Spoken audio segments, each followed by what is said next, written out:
So once our foam has cured, we now have the area directly under our window insulated all the way up to where our backer rod ends outside the glass, but it's not air sealed. And the reason we don't consider this air sealed is because the spray foam itself doesn't bond well to the vinyl and doesn't necessarily bond well to many flashing tapes. So over time, with changes in temperature and humidity and the building just moving on unstable soils, this joint here, this bond between the foam and the window can and likely will crack. So as a last step, we'll trim away any overspray. It's obviously a little bit of a balancing act as far as not making a total mess of the foam. But what we're trying to do is give ourselves an 1/8 of an inch or so space where the foam ends behind our receiving channel for our jam extension. And then what we'll do, I can just look and I can see that I have a little bit of foam here that's still sticking in there. Get that cleared out.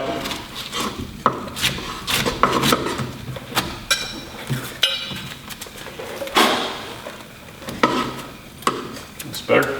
But then what we'll do is we'll just work in a bead of Barabond all the way along here.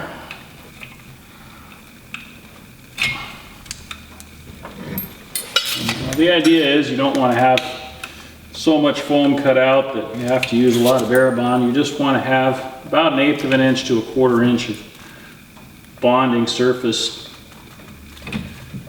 such that when you're done, and basically I can go from this way, I can just tool that Barabond in there, and the Barabond covers the foam and is bonded to the vinyl and the plywood, at least 1/8, hopefully 1/4 of an inch contact. If there's any Barabond that gets in the receiving channel, hopefully there isn't, but you can just tool that out before it dries. One last thing I'd like to point out is there's all kinds of foam guns.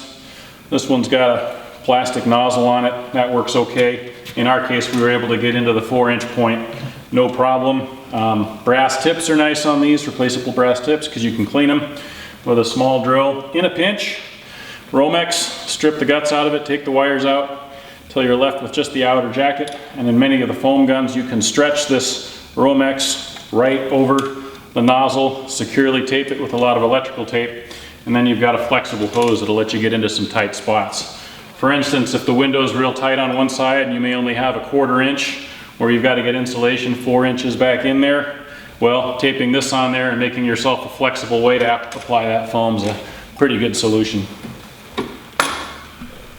Last step here is to talk about the vapor retarder and how that vapor retarder gets installed and sealed around the windows.